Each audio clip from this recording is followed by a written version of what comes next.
এটা কি এটা দেশ না হ্যাঁ দেশ না বাচ্চা দেওয়া হচ্ছে এই যে মশলা বাদনের আছে নাকি হ্যাঁ মশলা বাদন না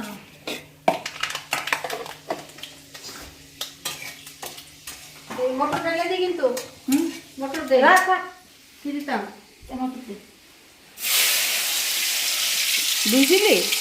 কি টমেটো দে এখন মটর দে এটা রেসিপিটা দেখানো হলো না রেসিপিটা বানাবো ভাবছিলাম ওইটা কলাটা ওটার হইলই না ওরা আদা আদা কি করে ফেলাচ্ছে ওগুলো দেখাইছে ওগুলো হয়ে গেছে সব কিছু দেখানো এখন আপনারা দেখায়